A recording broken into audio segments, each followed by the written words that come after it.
Kasih jeda. Ya, Assalamualaikum warahmatullahi wabarakatuh. Waalaikumsalam warahmatullahi wabarakatuh. Dan selamat pagi untuk rekan-rekan saya yang mengajar di SMP Negeri 5 Lokaba.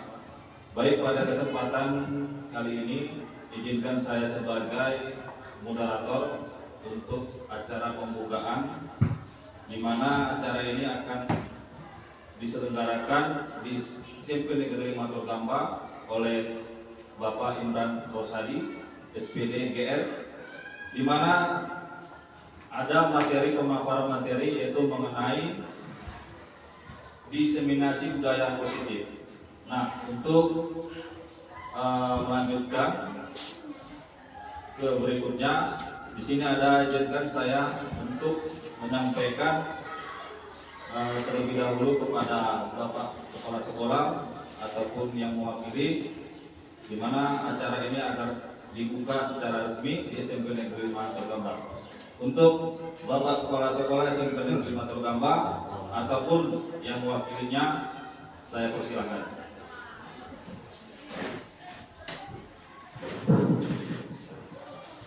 Assalamualaikum warahmatullahi wabarakatuh. Waalaikumsalam warahmatullahi wabarakatuh. Selamat pagi dan salam sejahtera bagi kita semua. Pagi Pak. Pagi Pak. Bismillahirrahmanirrahim. Puji dan syukur kehadirat Allah yang telah memberikan nikmat dan kurnia-Nya kepada kita, sehingga pada hari ini kita dapat berkumpul di tempat ini dalam rangka untuk mengikuti seminar diseminasi budaya positif yang akan disampaikan oleh Bapak Imran Rosadi, SPDG. Sebelumnya, yang saya hormati Bapak-bapak, Ibu-ibu sekalian, bahwa di dalam program guru penggerak ini, bagi guru penggerak, calon guru penggerak yang telah mengikuti pelatihan-pelatihan, diwajibkan untuk mengimbaskan, membagikan ilmu yang telah didapatkan selama dalam pelatihan. Dalam hal ini khususnya tentang diskriminasi budaya positif. Jadi bagi bapak-bapak sekalian, mari kita ikuti seminar ini dengan baik agar terbentuk pola pikir yang lebih baik bagi kita demi kemajuan sekolah kita pada masa yang akan datang. Demikian juga harapan kami kepada Bapak Ibu sekalian yang belum mengikuti program calon guru penggerak ini, supaya dapat mendaftar, mengikuti langkah-langkah dalam proses perekrutan calon guru penggerak ini.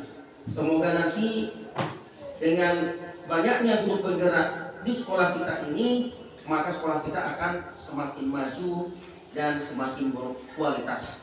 Demikian saja yang dapat saya sampaikan sebagai wakil kepala sekolah. Assalamualaikum warahmatullahi wabarakatuh. Selamat pagi, salam sejahtera bagi kita semua. Waalaikumsalam warahmatullahi wabarakatuh. Terima kasih untuk Bapak Kepala Sekolah ataupun yang mewakilinya. Nah, jadi tadi Bapak Kepala Sekolah sudah menyampaikan bahwasanya semoga diseminasi budaya positif ini bisa merubah pola pikir kita untuk menjadikan pribadi yang memiliki budaya positif demi kemajuan dan perkembangan di sekolah. Langsung saja pemaparan materinya saya persilakan, yaitu Bapak Imran Rosadi, SPDGR, untuk melanjutkan materi berikutnya. Terima kasih.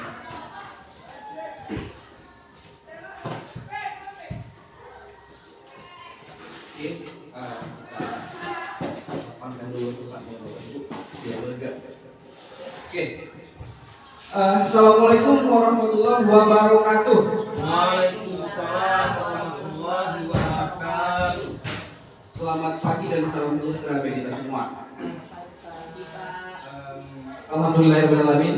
Kita tidak lupa bersyukur kepada Allah Subhanahu wa Ta'ala yang telah memberikan begitu banyak kenikmatan, kesempatan untuk kita semuanya bisa berkumpul di sekolah yang kita banggakan ini dalam rangka acara diseminasi budaya positif yang merupakan tugas kami di calon guru penggerak di pendidikan guru penggerak. Kebetulan saya adalah calon guru penggerak Angkatan 7 Kabupaten Labuan Batu Selatan, dan bersama ini dengan Bapak Yusri juga sama-sama kami di Angkatan 7 Kabupaten Labuan Batu Selatan. Nah, terima kasih saya ucapkan kepada Bapak Kepala Sekolah atau yang mewakili karena sudah memfasilitasi atas terselenggaranya acara diseminasi budaya positif ini. Dan juga tidak lupa pula ucapan terima kasih yang sebesar-besarnya kepada rekan-rekan semua untuk kehadirannya. Semoga diseminasi budaya positif ini bisa memberikan sesuatu yang baru kepada kita. Soalnya di dalam budaya positif ini kita banyak sekali mendapatkan ilmu-ilmu baru, terutama saya secara pribadi. Kami mempelajari ini kemarin cuma 2 minggu. Mudah-mudahan nanti kalau nanti seandainya ada pertanyaan-pertanyaan yang memang untuk menggugah motivasi dan segala macamnya, mungkin nanti kita bisa diskusi di akhir sesi nanti. Nah, untuk budaya positif ini, sebelumnya saya berkesempatan berdiri di sini bukan karena memang saya hebat dan bukan karena saya memang tahu segala hal, tahu semuanya, dan bukan memang saya pintar, bukan, karena memang ilmu ini saya lebih dulu tahu karena memang sudah dipelajari kemarin di modul 1.4 di pendidikan guru penggerak. Nah, setinggi-tingginya, baik secara individu atau manusia maupun sebagai anggota masyarakat.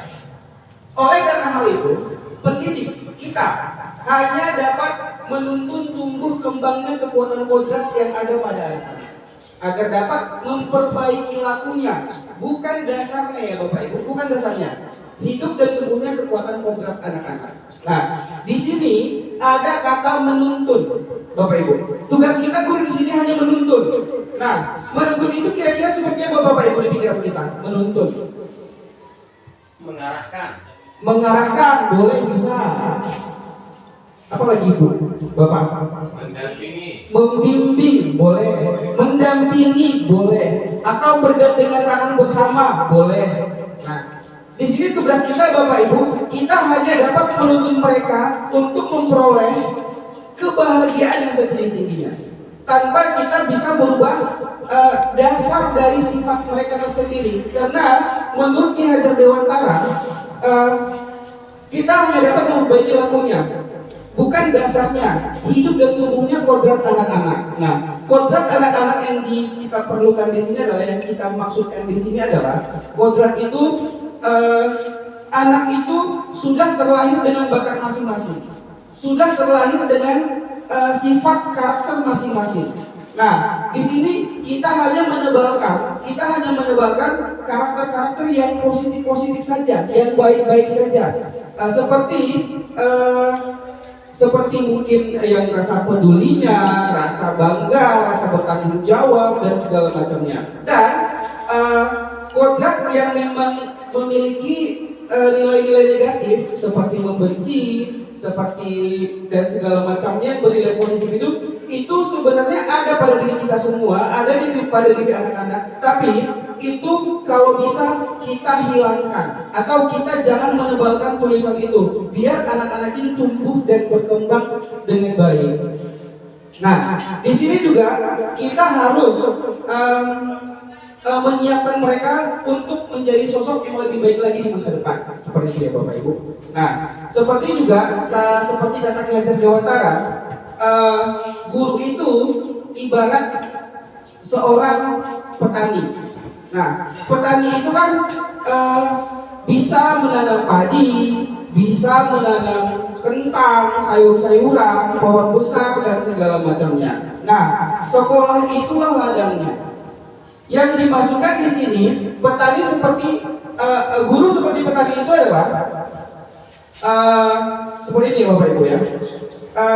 Kita guru itu ibaratkan seperti petani dan anak-anak sebagai tanamannya. Contoh, di sebuah ladang, di sebuah tempat areal pertanian, di situ ada padi, ada jagung, ada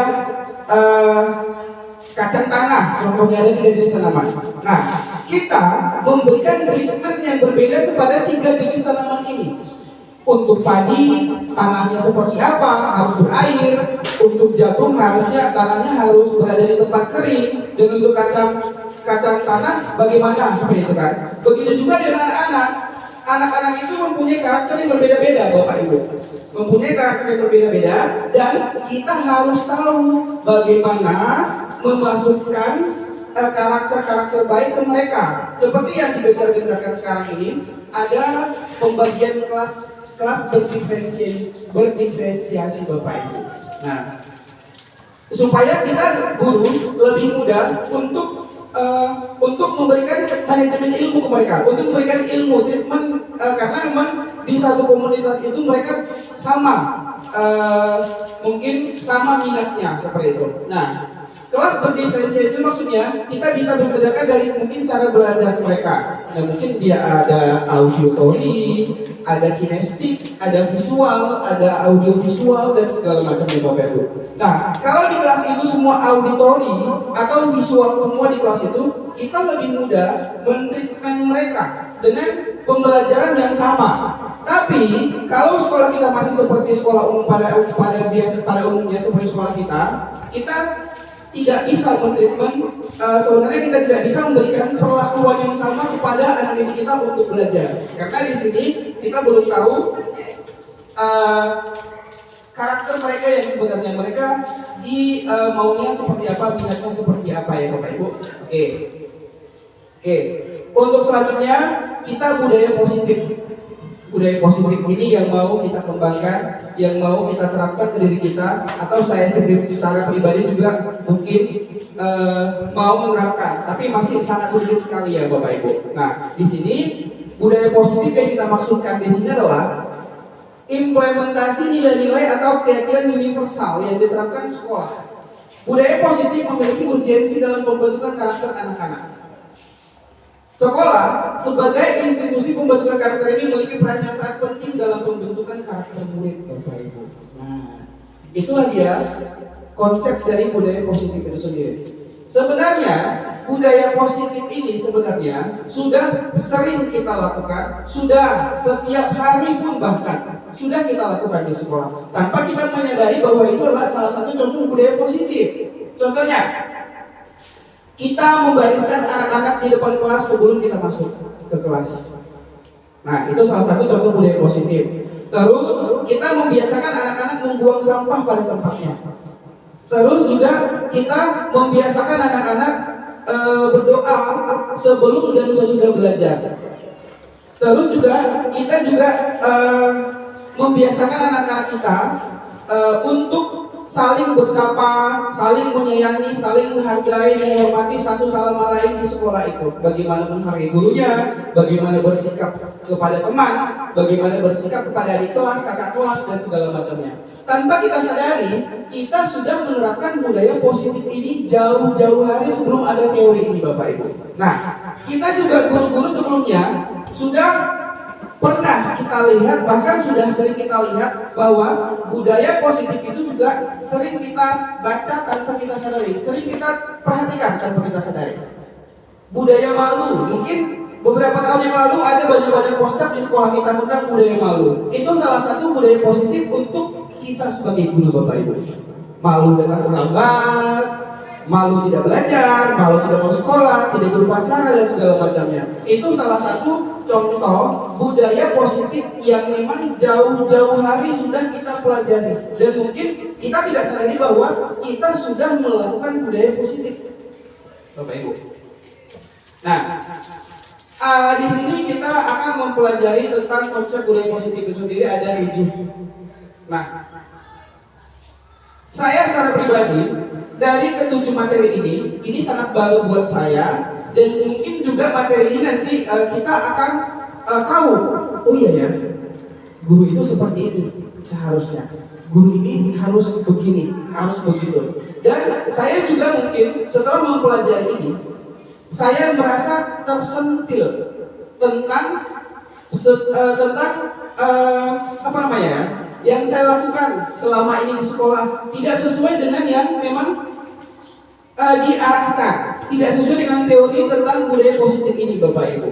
Nah, untuk lebih jelasnya di sini ada perubahan paradigma belajar, yang kedua ada disiplin positif, yang ketiga ada kebutuhan dasar manusia, yang keempat ada motivasi perilaku manusia, yang kelima keyakinan kelas, 6 restitusi posisi kontrol guru, dan segitiga restitusi Bapak Ibu. Nah, sampai di sini masih santai Bapak Ibu ya, masih santai Bapak Ibu ya. Nah, nanti juga ada sesi diskusi kita Bapak Ibu ya. Setelah selesai nanti pemaparan materi semuanya. Nah, untuk melaksanakan budaya positif ini, nah kita akan membahas dulu yang pertama. Di sini ada contoh kasus ya Bapak Ibu ya. Ada contoh kasus. Anda dan teman Anda akan melakukan kegiatan coba buka. Anda adalah A. Tugas Anda adalah mengepalkan salah satu tangan Anda. Coba Anda bayangkan bahwa menyimpan sesuatu yang sangat berharga dalam kepalan tangan Anda perlu menjaga benda tersebut sekuat tenaga. Sekuat tenaga Anda maksudnya. Karena begitu pentingnya untuk kehidupan Anda. Tugas rekan kita yang B adalah mencoba dengan segala cara untuk membuka kepalan tangan itu. Nah, teman Anda boleh membujuk, menghardik, mengintimidasi, memarahi, menggoda, bahkan menggelitik, atau bahkan menawari Anda dengan uang atau materi yang sangat berharga agar Anda bisa bersedia membuka kepalan tangan tersebut ya Bapak Ibu. Nah, inilah contoh bagaimana sikap kita nanti ya Bapak Ibu. Nah, kira-kira bagaimana Bapak Ibu? Kita memberikan apa yang ada di tangan kita kah atau bagaimana? Kalau Pak Muslimin Nurisan bagaimana Pak? Kalau bagi saya, oh iya nggak apa-apa. Pak Yusri. Oke, Pak Yusri. Bagaimana Bapak? Menurut Bapak? Oh iya, bagaimana Pak? Ini tentang kasus ini yang ada di kepala tangan saya ini kan sesuatu yang sangat berharga. Iya Pak. Yang sudah saya perjuangkan hidup mati, merdeka atau mati. Nah, tentunya kalau ada yang meminta, apakah saya memberikan atau tidak? Ya, yang pertama tentu saya lihat dulu, ya, itu untuk kepentingan apa sih dia meminta sesuatu yang ada pada saya itu. Nah, kalau memang itu sangat bermanfaat bagi beliau, ya, dan bermanfaat bagi orang lain, bermanfaat bagi masyarakat, bahkan bangsa dan negara, tentunya walaupun sangat berharga dengan ikhlas saya berikan Pak. Ya. Ya, dengan ikhlas ya Bapak ya. Tergantung seberapa butuhnya mereka ya Bapak ya. Iya. Oke. Kalau Pak Muslimin bagaimana Pak kira-kira?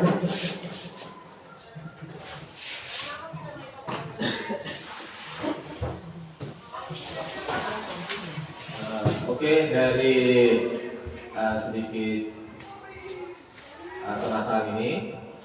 Jadi kalau menurut saya hampir sama konsepnya dengan Pak Yusri tadi.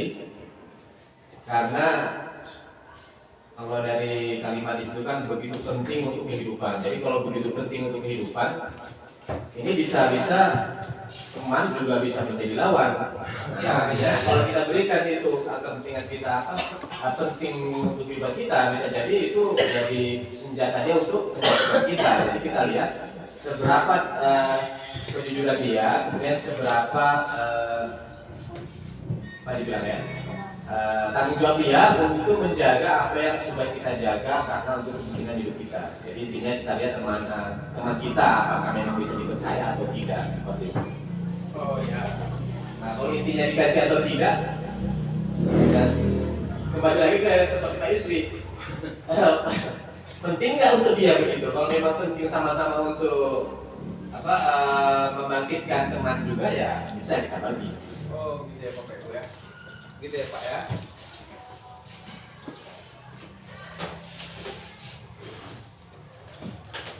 Ya, tergantung seberapa pentingnya Bapak Ibu. Nah, di sini tujuan dari cerita ini adalah itu terjadi kepada kita dan anak-anak. Kita ibaratkan kepada anak-anak. Nah, kalau mereka kekeh tetap tidak memberikan apa yang ada dalam mereka, mereka bisa mempertahankan kemauan mereka. Padahal mereka tidak mau, terus kita suruh tolong cuci lantainya, bersihkan lantainya. Nah, dia ada ke warung yang seperti apa, segala macam. Nah, sebenarnya mereka tidak mau, karena memang mereka kekeh dengan pendirian mereka. Atau kalau memang kita tidak, kalau memang kita memberikan apa yang ada dalam kita, berarti kita membiarkan diri kita dikontrol orang lain. Nah, disinilah anak-anak kita menyuruh mereka berbuat sesuatu, kita menyuruh mereka mengerjakan tugas, kita menyuruh mereka mengerjakan pekerjaan mungkin bikin kelas dan segala macamnya. Itu karena memang mereka membiarkan dirinya dikontrol oleh kita, oleh guru, gitu kan. Tapi ada anak-anak memang, sebagian anak-anak memang yang memang tidak mau dengan dengan kemauan dia.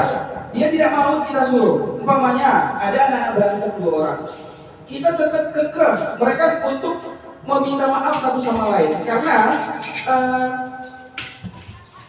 ada satu anak memang yang memang belum bisa menerima dengan apa yang sudah dilakukan temannya, tapi kita kekeh juga tetap juga memberikan menyuruh mereka supaya meminta maaf. Nah, itu juga salah satu yang harus kita perhatikan di sini, karena di sini adalah intinya kalau kita tetap mengapal tangan kita tanpa memberikan itu kepada orang lain, berarti kita teguh dengan pendirian kita dan kita tidak bersedia hidup kita dikontrol oleh orang lain. Tapi kalau kita membuka tangan, memberikannya kepada kawan kita, berarti kita dengan sukarela memberikan kontrol hidup kita kepada orang lain. Begitu ya Bapak Ibu. Ini cara apanya maksudnya.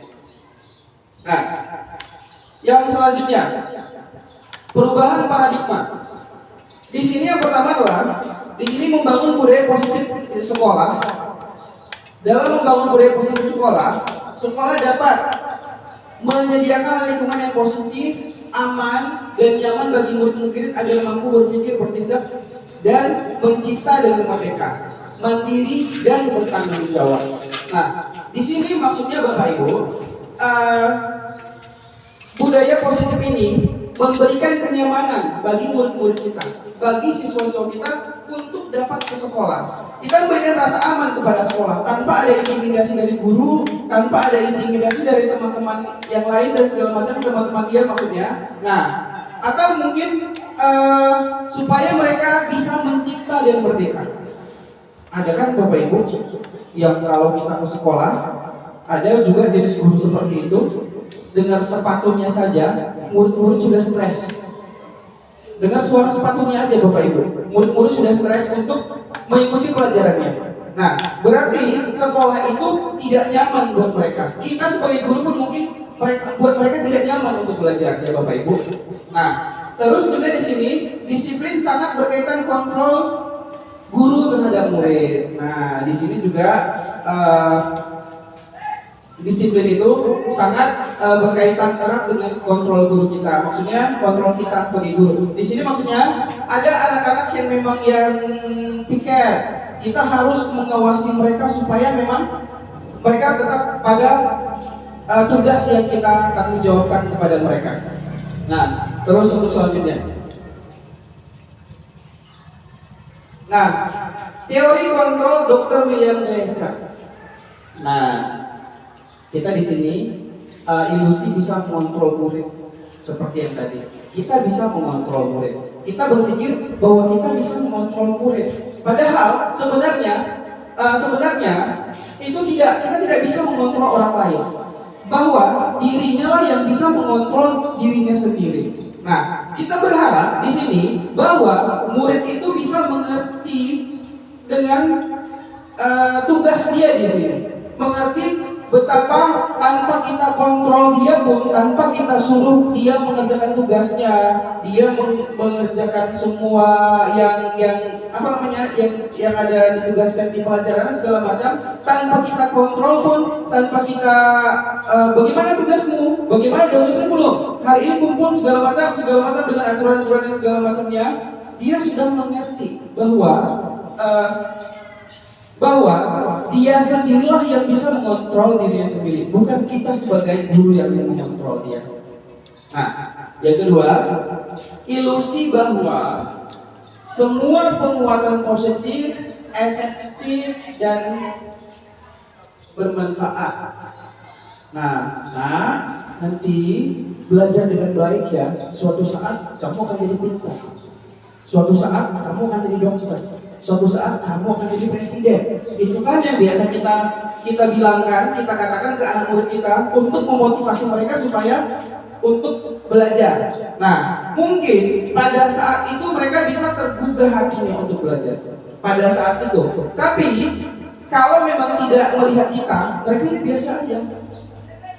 Nah, nggak ada kok itu, nggak ada kok. Apalagi ada teman-teman yang mempengaruhi. Nah, di sini kita memberikan penguatan positif seperti yang rajin belajar.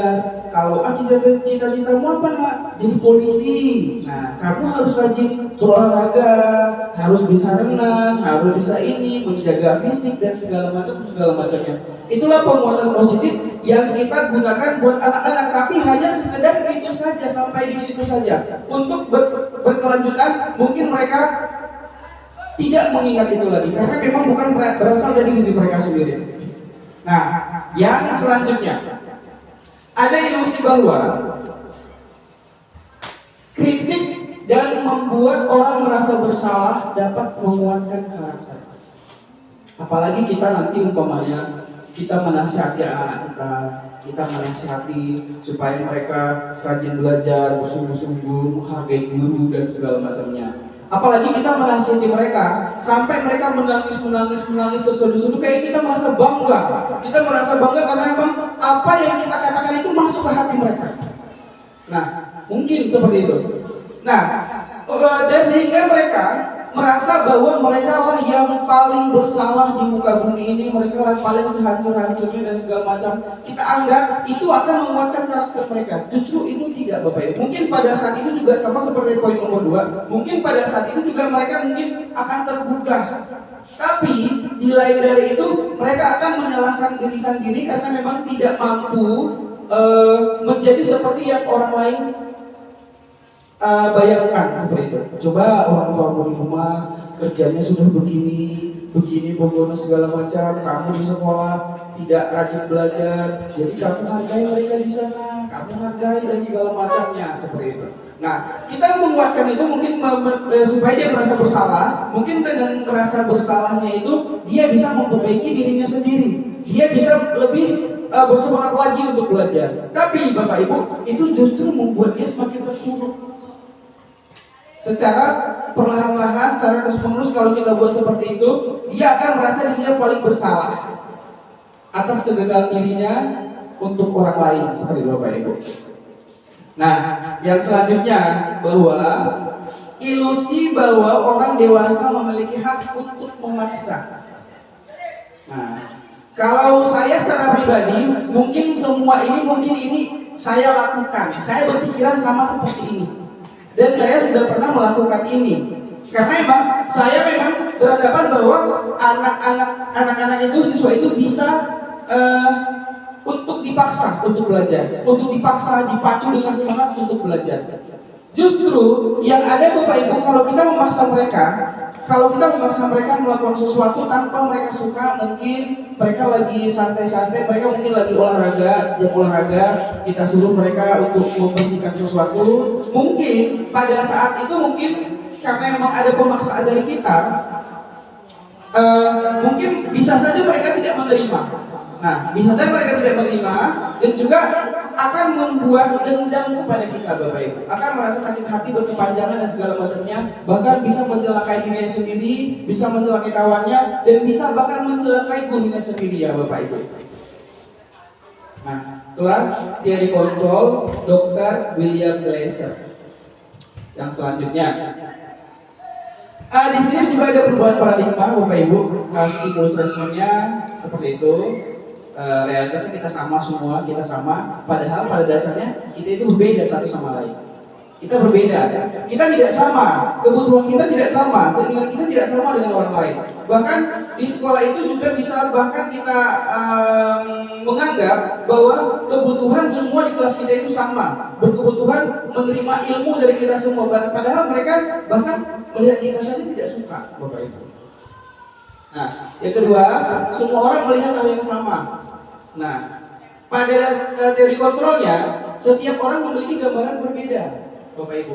Memiliki pandangan masing-masing, memiliki sikap masing-masing terhadap sesuatu hal. Nah, kita mencoba mengubah orang agar berpandangan sama dengan kita. Nah, dan seharusnya kita berusaha melihat pandangan dia bagaimana. Bukan hanya memaksakan kamu ini kita harus belajar, harus tuntas pelajaran ini, harus mengerti semua dengan ini dan segala macamnya. Tapi kita lihat dulu, nah, pandangannya terhadap pelajaran kita seperti apa.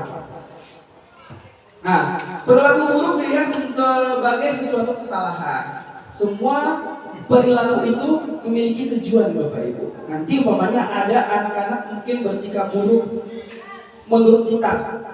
Tapi kalau memang kita dalami, rupanya lain dari apa yang kita pikirkan, Bapak Ibu. Semua perilaku itu memiliki tujuan, baik itu yang negatif maupun yang positif. Nah, orang lain bisa mengontrol saya seperti yang tadi, Bapak Ibu. Nah, ternyata padahalnya hanya diri kita yang bisa mengontrol diri kita sendiri, yang mengiyakan dan menidakkan hanya kita sendiri yang bisa. Nah, terus pemaksaan ada pada saat bujukan gagal.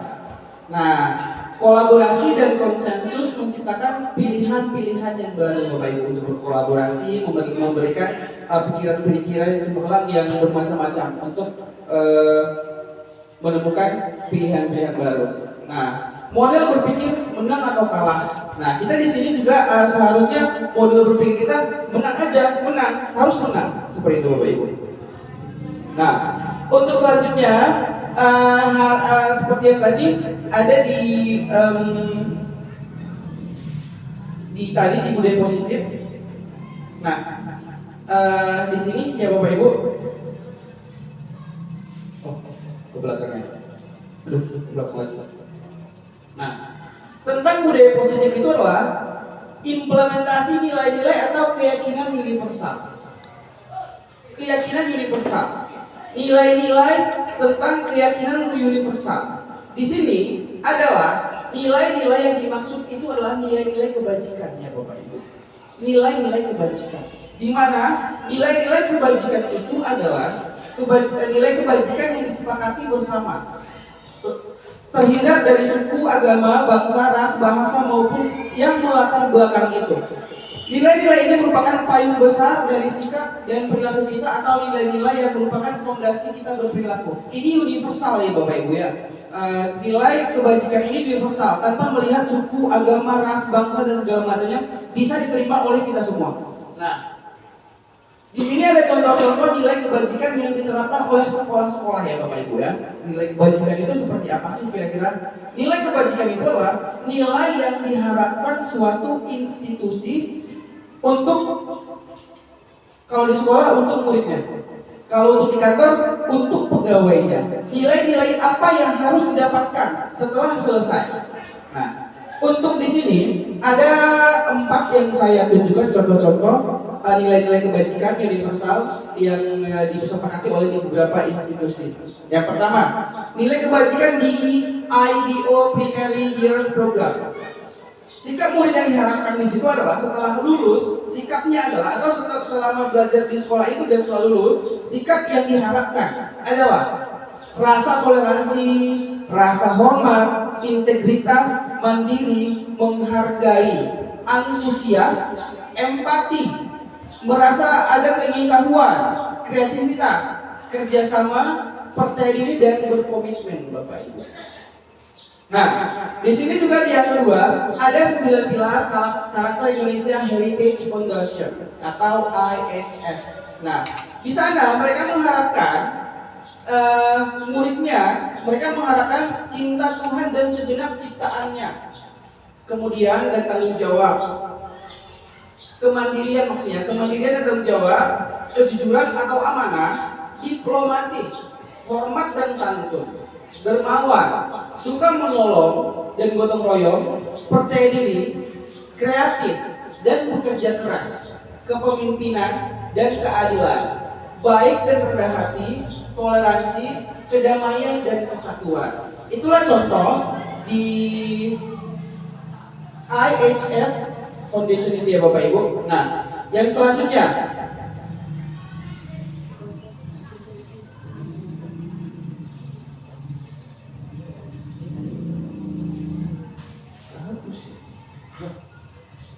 yang selanjutnya nilai kebajikan yang diadakan oleh petunjuk seumur hidup dan keterampilan hidup, lifelong guidelines and life skill. Keterampilan hidup yang harus dicapai di situ adalah dapat dipercaya, lurus hati, pendengar yang aktif, tidak merendahkan orang lain, memberikan yang terbaik dari diri. Itu dia yang di lifelong guidelines and life skills ya Bapak Ibu. Nah sekarang untuk kita di sekolah, pada umumnya di sekolah di Indonesia, di sekolah di bawah Kementerian Pendidikan Kebudayaan Riset dan Teknologi atau Mendikbudristek menyatakan ada 6 nilai kebajikan yang ada pada Kementerian Pendidikan yang harus dicapai siswa Indonesia untuk belajar di sekolah. Nah yang pertama adalah yang terdapat dalam profil pelajar Pancasila ya Bapak Ibu. Yang pertama, yakni beriman, bertakwa kepada Tuhan Yang Maha Esa, berakhlak mulia, berkebinekaan, gotong royong, mandiri, bernalar kritis dan kreatif. Itulah yang diharapkan untuk siswa kita Bapak Ibu. Untuk yang diharapkan oleh Menteri Pendidikan Kebudayaan dan Riset Teknologi. Sampai di sini tidak lakukan Bapak Ibu. Masih semangat kan Bapak Ibu? Oke, semangat ya. Oke. Nah, untuk selanjutnya ada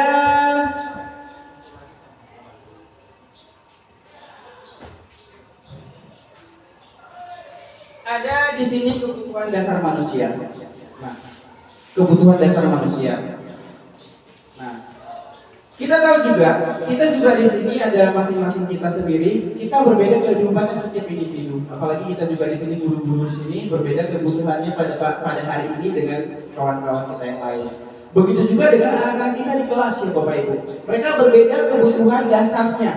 Nah di sini pada dasarnya kebutuhan setiap manusia berbeda. Maka kita harus berusaha memahami pandangan orang lain tentang dunia. Nah kita harus memahami itu Bapak Ibu. Nah di sini kebutuhan dasar manusia itu ada 5. Ada 5. Ada untuk bertahan hidup, ada untuk penguasaan, kasih sayang dan rasa diterima, kesenangan dan kebebasan ya Bapak Ibu. Nah, selanjutnya ada studi kasus Bapak Ibu di sini. Coba kita baca sama-sama Bapak Ibu. Bapak Ahmad di sekolah SMP Mandiri sedang kebingungan menghadapi salah satu muridnya kelas 8 yang bernama Mustafa. Beberapa murid mengeluhkan kepada Pak Ahmad bahwa setiap hari Mustafa meminta uang jajan dengan paksa di kantin sekolah. Jika Anda menghadapi murid seperti ini, apa yang Bapak Ibu lakukan? Menurut Bapak, apa yang Bapak Ibu lakukan? Bagaimana Bapak Ibu? atau ibu-ibu atau bapak junta, kira-kira bagaimana Pak? Apa yang harus Bapak lakukan jika menemukan murid yang seperti si Mustafa?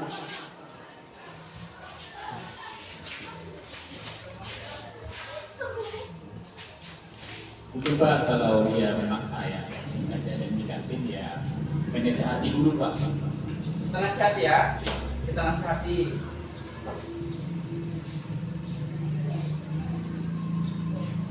Itu dulu Pak untuk yang memberikan nasihat. Kita berikan nasihat ya, Bapak. Oke, kalau ibu-ibunya bagaimana Bu? Apakah sama Bu Yuli memberikan nasihat juga? Iya Bu Yuli. Iya, berikan nasihat ya.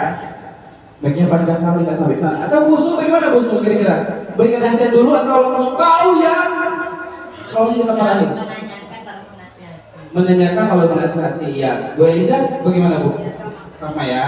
Biasanya kan kalau anak-anak seperti ini kan kita cari tahu dulu kan, atau bahkan mungkin ada guru yang memang temperamen langsung menyalahkan kau ya, kau nggak dikasih uang rupanya sama orang tuamu.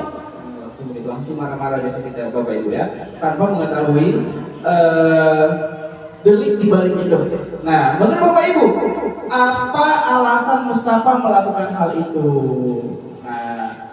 Nah di sini kira-kira apa Bapak Ibu alasannya? Melakukan meminta uang jajan sama anak-anak. Apa alasannya dia meminta uang jajan kepada teman-temannya Bapak Ibu? Kurang uangnya ya, ada kurang uangnya atau mungkin tidak diberikan jajan sama orang tuanya. Oke. Nah coba kita lihat dulu ya Bapak Ibu ya. Ada 5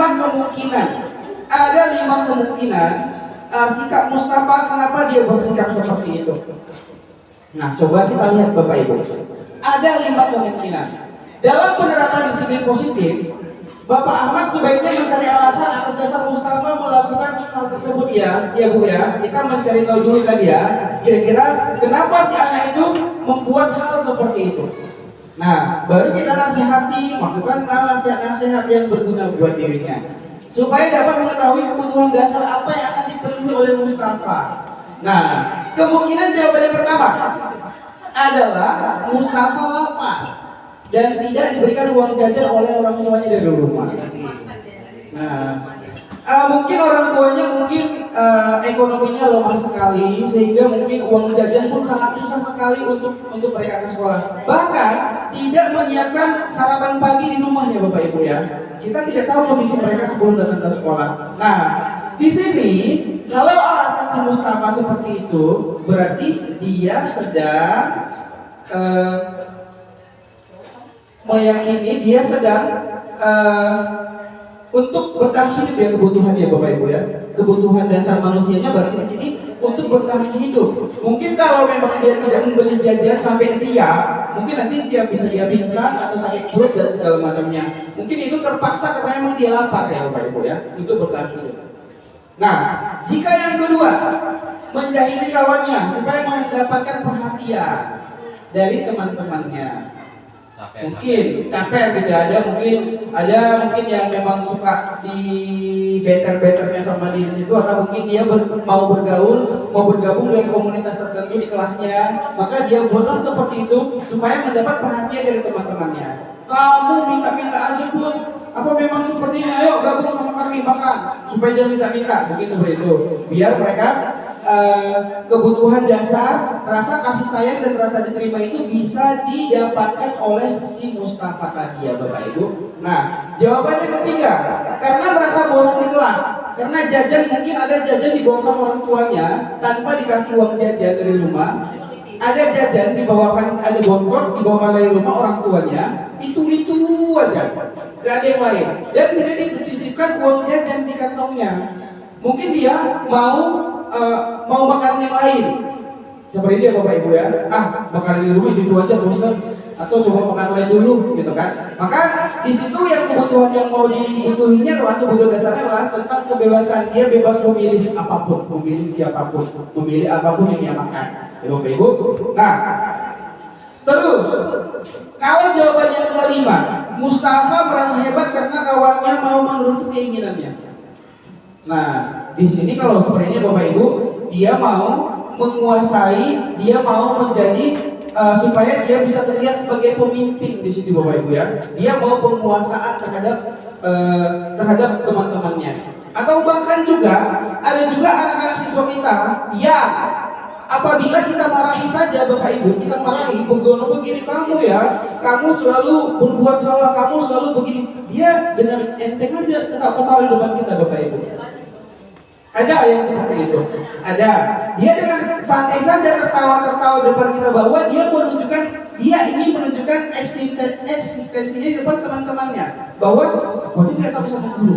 Akak sama kalian saya nggak takut, apalagi sama guru seperti itu. Nah, dia di sini kalau mau jawabannya seperti itu adalah kebutuhan yang diinginkan adalah tentang penguasaan. Dia mau ada penguasaan dan dianggap sebagai yang paling hebat di situ, yang paling hebat, yang paling kuat dan yang paling segala-galanya di situ ya Bapak Ibu. Itulah kebutuhan yang dipenuhinya kalau jawabannya seperti itu. Nah, terus kalau dia hanya merasa senang karena melihat wajah temannya kesal, gitu kan, hanya untuk menggare-gare dan segala macamnya. Nah, di sini hanya dia untuk mencari kesenangannya saja, dia mengusili teman-temannya, mengganggu teman-temannya, hanya mungkin untuk mencari kesenangan dia aja. Nah, dari situ kita bisa lihat setelah kita mengobservasi si Mustafa tadi, baru kita bisa memberikan tindakan apa yang harus kita berikan dengan kondisi setelah kita observasi. Dia mau bertahan hidupkah, atau mau kasih sayang, merasa membutuhkan kasih sayang, kebebasan, penguasaan, kesenangan. Nah, kalau mungkin membutuhkan perhatian dari guru, rasa kasih sayang, mungkin ada juga murid kita yang seperti ini. Dia sudah capek-capek mungkin membawakan buah-buahan dari rumah untuk kita, gitu kan. Nah, dia berasa capek mungkin memberikan kue, memberikan hadiah untuk kita. Itu salah satu bentuk rasa kasih sayang dan rasa dia mau diperhatikan, seperti itu Bapak Ibu. Nah, masih semangat kan Bapak Ibu? Oke, alhamdulillah. Sampai pulang. Oke. Nah, untuk selanjutnya adalah di sini ada teori motivasi tentang perilaku manusia. Semua perilaku memiliki tujuan. Semua perilaku memiliki tujuan ya Bapak Ibu. Mau jadi tujuan positif, mau itu perilakunya yang positif, mau perilaku yang negatif, itu mempunyai tujuan Bapak Ibu. Seperti kita jauh-jauh datang dari rumah kita kemari. Nah, ada tujuan kita untuk apa yang harus kita lakukan di sini. Atau jauh-jauh anak-anak siswa kita dari rumahnya kemari. Nah, ada tujuannya tersendiri. Atau ada anak-anak melapor ke kita, Pak, si ini sakit, sudah ada tujuannya. Nah, di sini kita melihat ada 3 motivasi perilaku manusia yang memiliki tujuan, ya Bapak Ibu, secara garis besarnya. Nah, yang pertama, untuk menghindari ketidaknyamanan atau hukuman.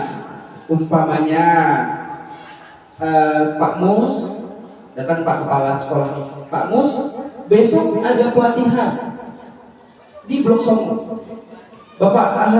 Saya harap Bapak ikut ya besok. Aduh, gimana kerjaan masih numpuk ya kan? Disuruh pelatihan lagi. Kira-kira bagaimana? Apa sanksi atau apa hukuman yang dikasih Bapak sama saya kalau saya tidak melakukannya? Nah, itu di pikiran kita untuk menghindari hukuman atau ketidaknyamanan. Atau jam saya nanti akan dipotong sama Bapak itu ya. Atau nanti gaji saya dikurangi.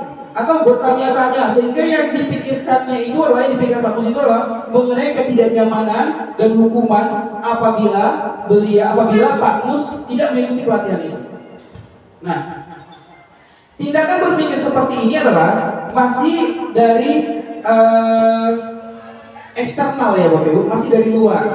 Ada pengaruh dari luar seperti itu. Nah, untuk menghindari ketidaknyamanan itu, kita berpikir-pikir kira-kira kalau kita tidak melakukan ini, apa sanksinya?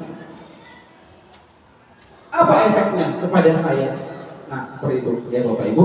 Nah, yang untuk kedua, untuk mendapatkan imbalan atau penghargaan dari orang lain. Nah, oh iya ya, pelatihan kan ada uang jalannya. Ada sekian. Nanti kalau saya kerja cuma dapat sekian. Kalau pelatihan ada uang jalannya. Oh ya, impas. Ya udahlah, nggak masalah, saya ikut. Karena emang ada uang jalannya. ada hadiah atau dapat penghargaan ya kepada teman kita, terima kasih telah contoh dong teman kita kemarin ikut pelatihan. Nah, sama anak-anak juga seperti itu. Umpamanya kita kan sering membandingkan anak-anak kita dengan temannya. Nah, kamu ini sama-sama makan nasi pun kenapa dia tidak bisa? Kenapa dia bisa kamu tidak bisa? Sama-sama makan nasi, sama gurunya, sama waktu belajarnya, sama materinya. Kenapa dia tidak bisa? Kamu bisa. Nah, itu untuk mendapat imbalan atau penghargaan dari orang lain. Nah, terus juga untuk yang selanjutnya teori motivasi perilaku manusia yang ketiga adalah untuk menjadi orang yang mereka inginkan dan menghargai diri sendiri dengan nilai-nilai yang mereka percaya. Nah, kalau memang kita sudah berada pada posisi ini, Bapak Ibu, berarti kita sudah memotivasi diri kita dari dalam untuk berbuat lebih baik lagi dari sekarang. Kalau untuk dari motivasi nomor 1 dan nomor 2 itu masih ada lagi motivasi eksternal yang membuat kita membuat kita mau melakukan apa yang ditugaskan ke kita. Yang pertama, karena mungkin takut mendapat sanksi, takut mendapat hukuman dan segala macamnya. Yang kedua, untuk mengharapkan imbalan atau penghargaan dari orang lain, itu masih eksternal. Nah, yang ketiga, untuk menjadi orang yang mereka inginkan, yang kita inginkan, untuk menjadi diri yang kita inginkan, bahwa kita itu harus mengembangkan diri dengan mengikuti pelatihan-pelatihan itu. Nah, dengan mengikuti pelatihan itu, kita akan merasa kita akan menambah atau dengan bertambahnya ilmu kita seperti itu. Kita mengikuti pelatihan tersebut seperti itu. Nah, seharusnya nilai-nilai seperti inilah yang ada pada dalam diri kita dan pada anak-anak kita. Seharusnya kita harus memotivasi mereka. Bagaimana caranya motivasi itu untuk belajar, untuk berbuat baik itu datang dari dalam diri mereka sendiri. Bukan hanya kita di kelas. Kalau tidak dikumpulkan besok PR-nya, harus Bapak besok menjemur kalian di depan tiang bendera. Nah, mereka semua mengerjakan PR itu, mengerjakan tugas itu karena memang takut kita hukum. Nah, besok kerjakan tugas halaman ini ya. Kalau memang besok selesai tugasnya, Bapak akan kasih hadiah permen, snack, atau nanti Bapak kasih nilai yang bagus. Nah, seperti itu. Nah, setelah itu masih motivasi dari luar diri mereka, Bapak Ibu, belum dari dalam diri mereka. Nah, untuk menjadi seperti ini, untuk menjadi teori motivasi perilaku manusia yang ketiga, kita butuh usaha keras untuk menumbuhkan itu, Bapak Ibu, di dalam diri kita juga dan di dalam diri anak-anak kita juga untuk keberhasilan mereka nanti di masa depannya, Bapak Ibu, untuk menciptakan generasi-generasi yang memang kita harapkan di masa depan. Dan mereka juga mengerjakan tugasnya itu tanpa mengharap imbalan, karena memang kita mempersiapkan mereka untuk menjadi pemimpin-pemimpin di masa depan. Contoh, umpamanya dengan kita memotivasi mereka supaya yang menjadi nomor 3 ini, contoh kita ada seorang anak yang memang cita-citanya menjadi polisi. Nah, dari sinilah kita berdasar, kita ingin menciptakan mereka nanti, mengarahkan mereka menjadi polisi yang seperti apa, Bapak Ibu. Nanti umpamanya kita sendiri pun sama pasangan kita, sama anak kita, mungkin kita sendiri. Dek, di depan ada razia, pakai helm. Nah, kalau tidak ada razia polisi, kita bebasnya nggak pakai helm. Nah, mungkin teori-teori seperti ini, hal-hal seperti ini dengan mungkin tanpa kita sadari, kita masih berada di posisi nomor 1, 2, atau 3, Bapak Ibu. Atau mungkin kita umpamanya mau ke suatu tempat, harus pakai masker dulu. Nah, terus itu motivasi diri kita dari mana? Bagaimana gitu kan? Apa memang kita untuk keselamatan diri kita juga, atau memang karena memang ada aturan seperti itu dan segala macamnya, seperti itu, Bapak Ibu. Nah, untuk selanjutnya ada studi kasus lagi, Bapak Ibu, di sini. Ini untuk kita semua ya, Bapak Ibu ya, sangat menampar sekali. Untuk saya pribadi juga sangat menampar sekali. Sangat dalam sekali untuk kita ya, Bapak Ibu. Sebagai seorang guru, saat Anda hadir mengajar di kelas tepat waktu, Motivasi apakah yang mendasari tindakan Anda? Apakah Anda datang tepat waktu karena tidak ingin ditegur oleh atasan dan kemudian mendapatkan surat peringatan atau menghindari ketidaknyamanan? Atau Anda ingin mendapatkan pujian dari atasan, mendapat penghargaan sebagai guru berprestasi, mendapatkan imbalan atau penghargaan dari orang lain? Atau Anda ingin menjadi orang yang menghargai waktu, menghargai diri, sebagai teladan bagi murid-murid Anda karena percaya tindakan Anda sebagai guru akan dicontoh oleh murid-murid Anda. Nah, maka nilai mana, sikap mana yang ada pada diri kita Bapak Ibu? Pak Radinal, Ismet, kira-kira yang bagaimana Bapak? Nomor satu kan kita hanya takut, kita datang tepat waktu itu karena memang takut kepada kepala sekolah gitu kan, takut dikasih hukuman. Atau kita datang tepat waktu itu gara-gara memang nanti kalau saya cepat datang nanti akan dipuji sama kepala sekolah. Atau memang yang ketiga karena emang dasar maksudnya dari dalam diri Bapak, karena Bapak mau menjadi contoh buat anak-anak Bapak. Kira-kira bagaimana dasarnya Pak? Nomor 3 Pak. Nomor 3 ya, mantap. Berarti Anda mau menjadi contoh buat murid-murid Anda. Kalau Bapak Jutak bagaimana Pak? Yang selalu tepat waktu. Yang selalu datang ke sekolah tepat waktu.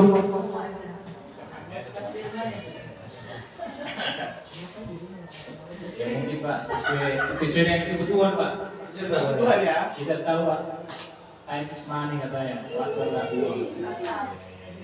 Mantap ya. Oke, berarti kita semua kita datang terlambat ke sekolah, kita datang tidak terlambat ke sekolah, datang tepat waktu. Berarti karena memang dari dalam diri kita ya Bapak Ibu ya, ingin menjadi contoh buat anak-anak murid kita. Jelas. Oke, nah selanjutnya,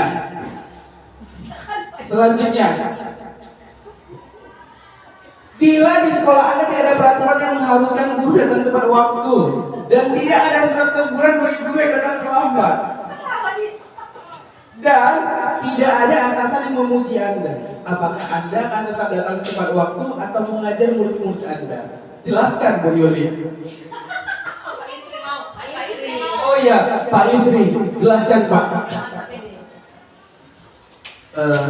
Bersangkutan dengan motivasi tadi ya Pak. Ada yang eksternal, ada yang internal. Iya. Kalau bagi saya pribadi, saya memang takut ditegur Pak. Takut ditegur ya? Iya, takut ditegur.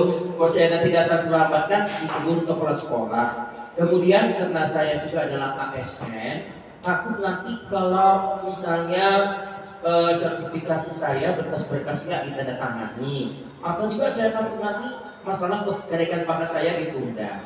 Nah, dan juga itu saya mengharapkan Pak yang namanya pujian Pak, ya pujian namanya manusia Pak, kalau dipuji ya itu semakin lama kan semakin baik juga itu, ya itu saya rasa yang apakah Anda akan tetap datang tepat waktu untuk mengajar? Ya kalau nggak ada hukumannya nggak datang tepat waktu juga Pak. Kalau nggak ditegur nggak datang tepat waktu kan gitu. Nah, terima kasih. Oke. Ya, terima kasih ya Pak Yusri. Berarti mengharapkan karena memang takut ditegur juga satu, dan mengharapkan penghargaan juga ya Bapak Ibu, karena memang kita dipuji terus menerus, otomatis kita akan berubah juga ya Bu. Bu Usnul bagaimana Bu Usnul yang selalu datang tepat waktu? Oh, tergantung situasi ya Bapak Ibu, mau hujan, badai gitu ya Bu ya. Oke, terima kasih. Nah, next ya Bapak Ibu, masih semangat kan? Masih. Oke, lanjut sampai pulang. Ya, ada studi kasus lagi Bapak Ibu. Ada studi kasus lagi. Nah, sekarang coba lihat. Saya bacakan ya. Iva kurang menguasai pelajaran matematika materi bangun ruang. Sehingga pada saat pelajaran tersebut berlangsung, dia lebih banyak berdiam diri atau menggambar buku pelajarannya. Pada saat guru matematikanya, Pak Seno, menanyakan pertanyaan,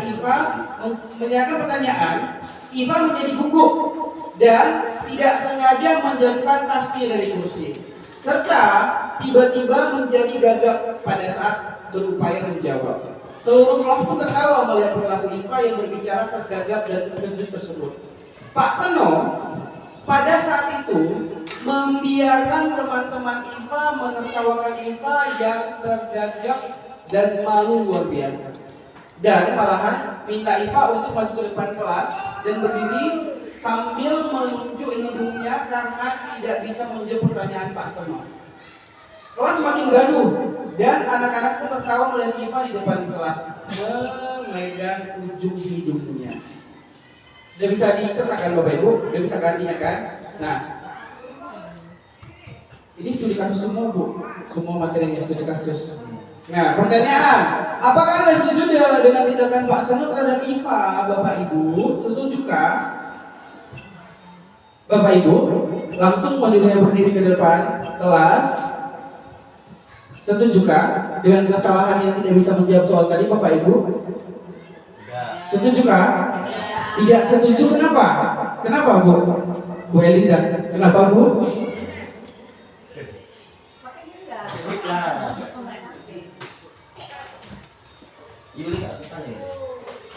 Ini sering sekali saya hadapi ya Pak di kelas. Nanti siswanya nggak ngerti. Walaupun mereka nggak ngerti diketahui satu kelas, ya tidak saya biarkan Pak. Saya nggak membiarkan dia diketahui teman satu kelas, karena itu udah menjatuhkan apa ya. Jadi dia malas belajar lagi, nggak bisa lagi dia mengikuti pelajaran selanjutnya. Jadi menurut saya jangan disuruh ke depan, kita tenangkan kelasnya. Dan kalau bisa kita jelaskan aja Pak, atau menyuruh teman yang tahu aja menjawabnya gitu. Makasih Pak. Jawaban yang profesional sekali ya Bapak Ibu. Oke, terima kasih ya. Berarti kita tidak membiarkan dia terjatuh terpuruk begitu ya Bu ya, karena bisa membunuh karakter juga ya Ibu ya. Nah, sekarang, oke, kita semua sepakat ya begitu ya Bapak Ibu. Nah, sekarang menurut kita tindakan Pak Seno terhadap IPA merupakan sebuah hukuman atau konsekuensi Bapak Ibu? Hukuman ya? Ya? Sepakat ya? Hukuman ya? Oke. Dua pertanyaan studi kasusnya. Ini studi kasus lagi. Oke. Nah, sekarang ada di sini kita mencari itu hukuman atau konsekuensi dulu Bapak Ibu. Nah, Oke. Lari mengelilingi lapangan futsal 2 kali karena terlambat datang ke sekolah. Hukuman. Hukuman atau konsekuensi Bapak Ibu? Hukuman. Membersihkan coretan yang dibuat pada meja tulisnya di kelas. Konsekuensi. Push up 10 kali karena tidak pakai topi saat upacara bendera. Hukuman. Berdiri dengan satu kaki di depan kelas karena tidak bisa menjawab pertanyaan. Hukuman. Menyuruh siswa belajar di luar kelas apabila datang terlambat. Konsekuensi. Di luar kelas ya Bapak Ibu. Konsekuensi. Menggantikan pensil kawannya yang sudah dia patahkan. Konsekuensi. Nah, kita lihat ya Bapak Ibu. Kita lihat ya. Jawabannya ya Pak. Yeay. Nah, tadi menyuruh siswa belajar di luar kelas karena memang datang terlambat itu hukuman apa konsekuensi Bapak Ibu? Tadi konsekuensi, ini jawabannya hukuman. Ya, menurut Pak Yus tadi konsekuensi kenapa Bapak?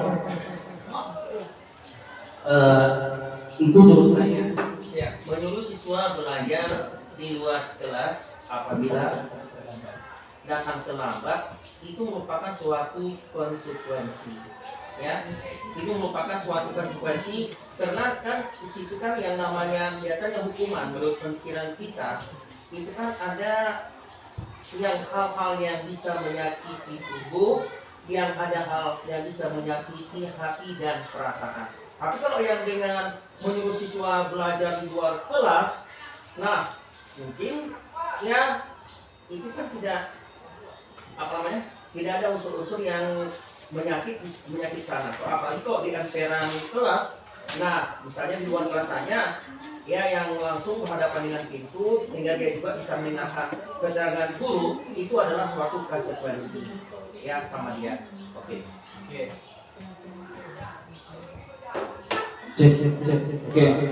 Di sini itu ya konsekuensi ya. Konsekuensi baru Pak Yus ya.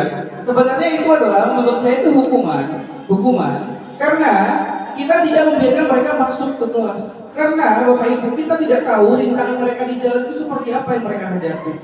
Dan juga kita justru beruntung loh Bapak Ibu, mereka datang ke sekolah. Mereka sudah datang ke sekolah. Tiba-tibanya kita memberikan perlakuan tindakan yang seperti itu ya Bapak Ibu. Nah, seharusnya kita di sini mereka menyuruh siswanya masuk ke kelas, dan nanti konsekuensinya kalau memang itu konsekuensi, nanti kita berikan pelajaran tambahan. Kita suruh dia belajar di kelas mandiri sendiri, atau memang kita awasi di luar dari atau waktu istirahat. Kita berikan waktu untuk dia, waktu tambahan untuk belajar di luar dari jam pelajaran kita. Mungkin kita istirahat mungkin jam 9.45 pagi. Nah, mungkin dari jam 9.45 sampai jam 10 mungkin kita biarkan dia belajar, atau mungkin kita dampingi di situ untuk menggantikan keterlambatan yang tadi Bapak Ibu. Itu baru konsekuensi. Kalau kita menyuruh di luar, menurut saya itu hukumannya Bapak Ibu. Bagaimana Pak Yus? Oke, terima kasih. Oke, yang selanjutnya ada 5 posisi kontrol guru di sini. Ada 5 posisi kontrol guru. Nah, di sini ada 5 posisi kontrol guru. Yang pertama ada penghukum, pembuat rasa bersalah, pemantau, manajer, dan teman. Nah, di sini ada studi kasus nggak ya? Nah, di sini ada 5 posisi kontrol guru ya Bapak Ibu. Nah, di sini ada identitas gagal, kontrol dari luar. Ada identitas berhasil atau sukses, masih kontrol dari luar. Atau ada di sini identitas berhasil atau sukses, kontrol dari diri sendiri, dari dalam. Nah, di sini ada motivasinya. Coba lihat Bapak Ibu ya. Nah, untuk menghukum, biasanya guru itu ciri-cirinya untuk guru penghukum. Di sini pun saya lebih sering juga dulu mungkin akhir-akhir ini nggak tahu saya kenapa lebih tidak menjadi guru penghukum lagi, karena mungkin masalah usia kali ya. Kalau dulu saya berada selalu di posisi penghukum ini Bapak Ibu. Nah, ciri-ciri untuk guru penghukum ini adalah menghardik, menunjuk, menyakiti, dan menyindir ya Bapak Ibu. Menyindir-nyindir itu kenapa semalam nggak masuk, begono begini dan segala macamnya. Kalau bahasanya gurunya, kalau kamu tidak melakukan, awas ya, besok saya turunkan nilaimu, besok saya panggil orang kamu kalau kamu tidak berubah. Awas ya kalau begitu. Nah, terus hasilnya bagaimana kalau kita seperti itu? Hasilnya nanti siswa kita akan memberontak, akan menyalahkan orang lain, bahkan bisa berbohong ya Bapak Ibu, berbohong. Nah, dan bisa juga melibatkan orang lain atas kesalahannya, melibatkan banyak orang atas kesalahannya. Nah, terus kaitannya dengan dunia berkualitas itu adalah murid meletakkan guru di luar dunia berkualitasnya. Dia tidak peduli dengan guru itu, seperti itu Bapak Ibu. Allah, Bapak itu lagi. Mereka kita masuk saja ke kelas, mereka sudah stres ya Bapak Ibu. Nah, murid juga berkata, kalau kita sebagai guru penghukum, biarkan saja, nanti juga marah-marah lagi, nanti juga gitu-gitu lagi. Kalau kita melakukannya, udahlah, udah capek, paling gitu-gitu aja. Nah, dampak bagi murid itu, dia akan mengulangi kesalahan karena kita sebagai penghukum, karena kita selalu, kalau dia melakukan salah, udah tahu apa yang harus dilakukan, sudah tahu paling marah-marah lagi, paling nyapu kantor, paling bersihkan kamar mandi, seperti itu Bapak Ibu ya. Nah, untuk selanjutnya adalah membuat orang merasa bersalah. Nah, guru itu berbuat biasanya berceramah dengan suara lemah lembut, dengan menasehati, mengatakan seharusnya kamu itu semalam belajar dengan baik di rumah supaya kamu tidak ketinggalan PR seperti ini. Kan kawan-kawanmu sudah mengerjakan PR itu kan enggak selesai. Makanya nak, kamu seharusnya lebih teliti dengan PR, lebih peduli dengan belajar. Ya, begitu ya Bapak Ibu. Nah, guru berkata, kamu seharusnya sudah tahu, ibu lelah sekali mengatakannya. Ibu stres, tiap hari kamu aja, selalu kamu. Nah, Terus biasanya murid itu nanti akan menyembunyikan sesuatu dari kita, berbohong, bahkan menyangkal, enggak bu, enggak seperti itu. Nah, kaitan dengan berdunia berkualitas, murid meletakkan guru di atas guru di dalam dunia berkualitas.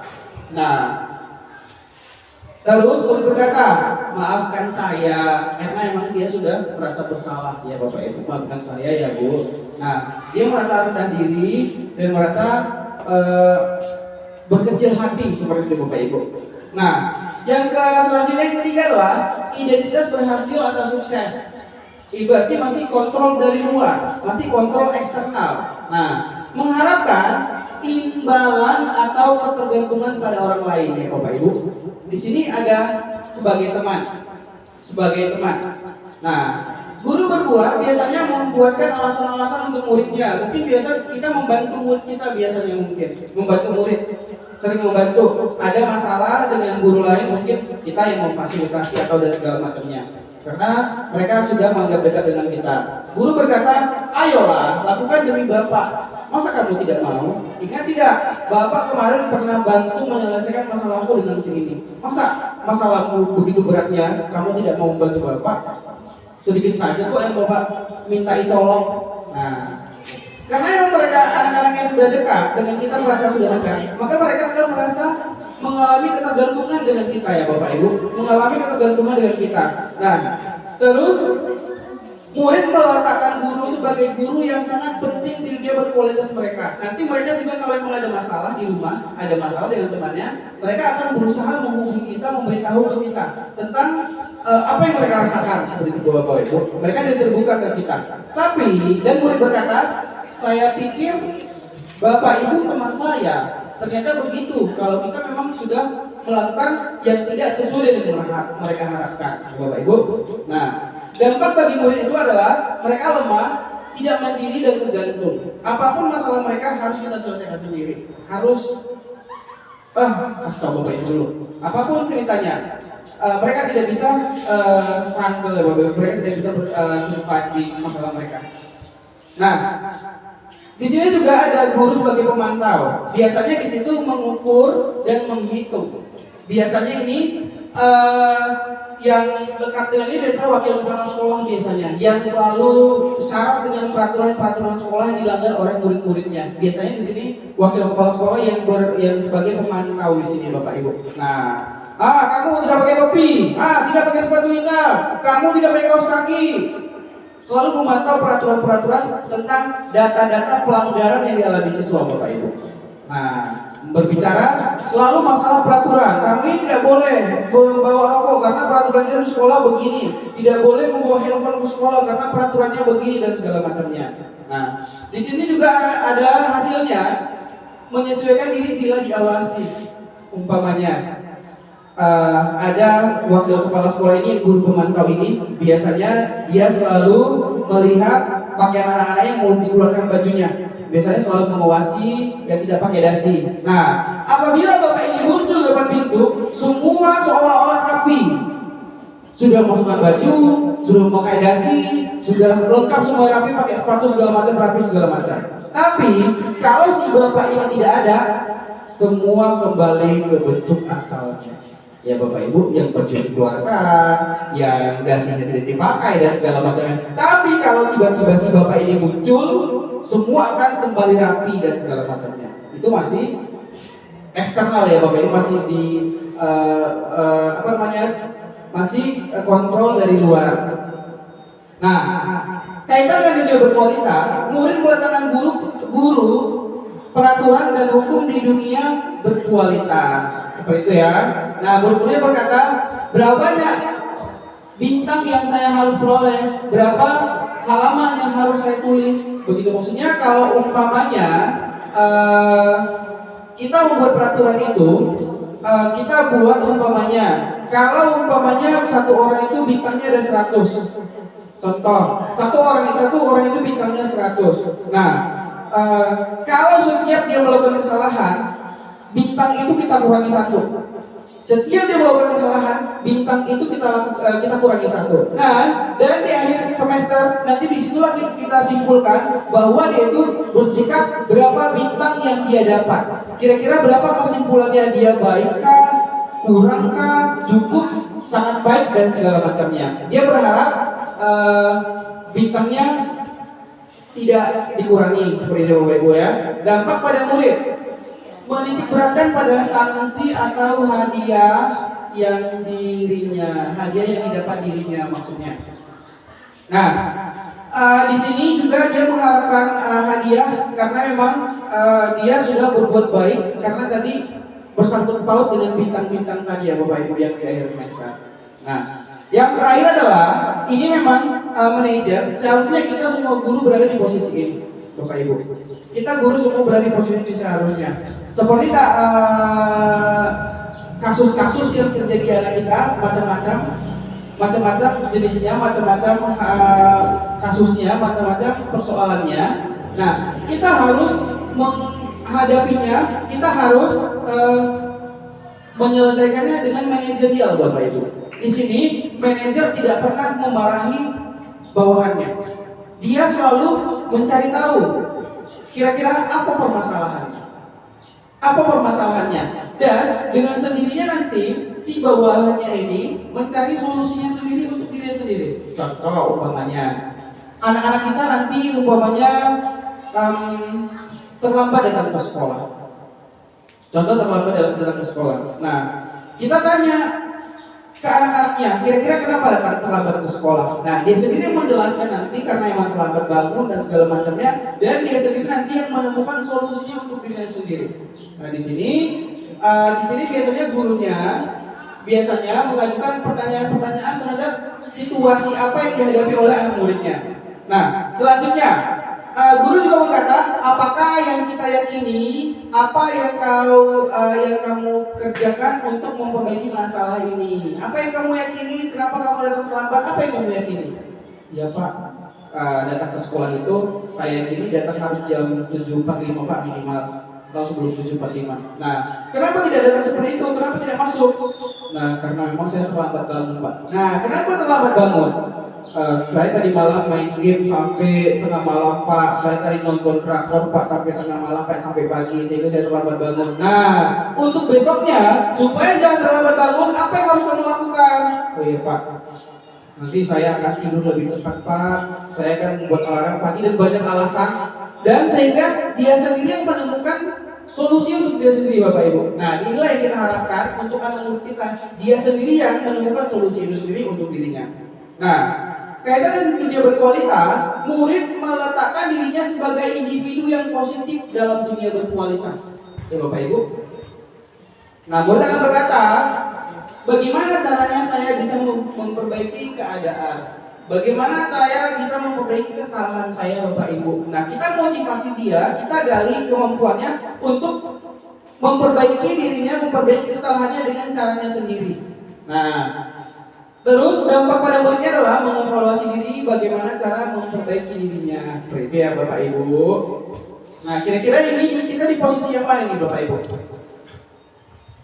Semua lah ya, kita tergantung situasi ya Bapak Ibu ya. 1-2 ya Mas ya Pak ya. Bukan tergantung situasi Pak, bukan. Pokoknya baru yang terakhir. Iya ya, yang terakhir manajer. Di UL mungkin di yang teman dan pemantau manajer ya Bapak Ibu. Iya. Ya. Usul teman manajer. Usul teman Pak. Teman. Padahal penghukum. Ada studi kasus lagi Bapak Ibu. Kira-kira ini tipe gurunya yang seperti apa Bapak Ibu? Tipe 1, 2, 3 atau 4 kah? Coba.